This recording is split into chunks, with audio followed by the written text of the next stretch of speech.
مصادر علمی میں سے.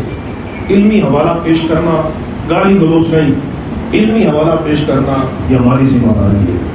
آج کل نوجوانوں کے ذہنوں میں حضرات شیخین کریمین کے متعلق منفی تاثرات ڈالے جاتے ہیں. میں آپ کو شیعہ مصادر میں سے شیخ ابو جعفر الطوسی، میرے پاس الحمدللہ لائبریری میں درجنوں 20 کتابیں ہیں اہل تشیع کی، لیکن میں ایک کتاب لایا ہوں.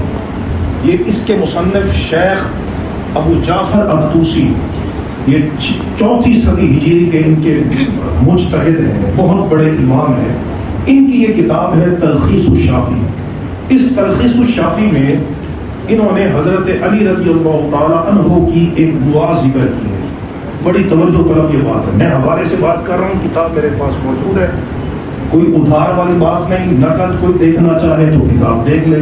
اور یہ روایت امام جعفر الصادق رضی اللہ تعالیٰ عنہ سے مروی ہے.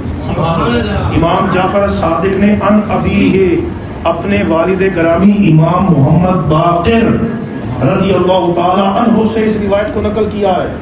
حوالہ تلخیص الشافی حدیث ان کی کتاب ہے، بہت بڑی معتبر کتاب.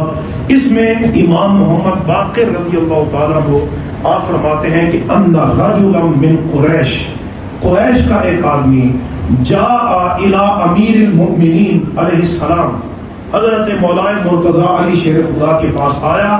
فقال، اس نے کہا سمعتہ یقول فی الخطبہ، میں نے آپ کو خطبہ میں ایک دعا کرتے ہوئے سنا ہے.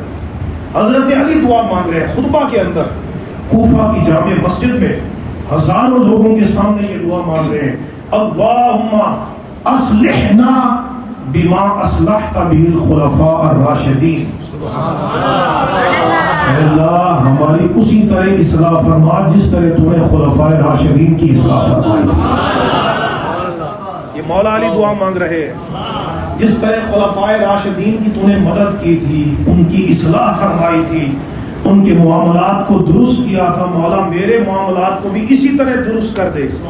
یہ حضرت علی دعا مانگ رہے ہیں. جس طرح ابو بکر اور عمر کے زمانہ خلافت میں اسلام کی ترویج ہوئی، اسلام کو تمکن ملی، اسلام کو استحکام ملا، 26 لاکھ مربع میل تک اسلام کی سلطنت پھیلی، بیت المقدس فتح ہوا، اور روم اور فارس جیسے ملکوں پر اسلام کی عظمت کے پرچم بلند ہوئے. حضرت علی یہ دیکھ رہے تھے اور دعا مانگ رہے تھے، مولا جس طرح وہاں اصلاح کی تھی میں علی کی بھی اسی طرح بلند فرما دے. مغالطے میں ہے، ان کی کتابیں کہہ رہی ہیں وہ مغالطے میں ہے. کبھی جن کو تم گالیاں دیتے ہو، جن سے بغض رکھتے ہو، کینہ رکھتے ہو، عداوت رکھتے ہو، جن کے نام سڑکوں پہ لکھ کر اوپر تم قدموں سے چلتے ہو، کتوں کے جسموں پر جن کے نام لکھتے ہو، حضرت علی ان جیسی حکومت کا سوال کر رہے ہیں. اللہم اصلحنا بہ کما اصلحت بہ الخلفاء الراشدین. اس بندے نے سوال کیا فمن ہما، قریشی نے سوال کیا حضرت علی سے یہ خلفاء راشدین ہیں کون جن کے بارے میں آپ یہ دعا مانگ رہے ہیں؟ سنیے مولا مرتضی علی شیر خدا، کتاب میرے ہاتھ میں موجود ہے. آپ نے ارشاد فرمایا حبیبایا، وہ دونوں میرے محبوب ہیں. جو حضرت علی کے محبوب ہیں تمہارا پھر حضرت علی سے کیا تعلق؟ حبیبایا وہ میرے محبوب ہیں. وعماک، دونوں تیرے چچا ہیں.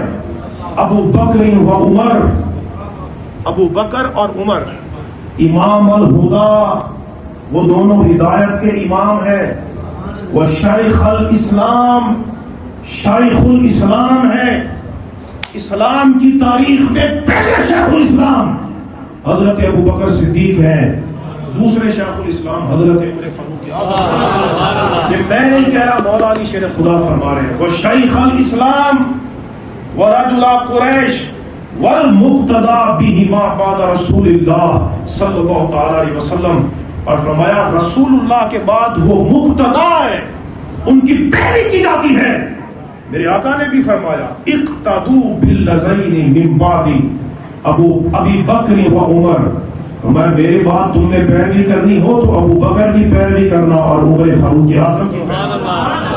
حضرت علی فرما رہے ہیں والمقتدى بہما بعد رسول اللہ صلی اللہ تعالی علیہ وسلم، رسول اللہ کے بعد وہ مقتدا ہے، وہ مطاع ہے، وہ پیشوا ہے.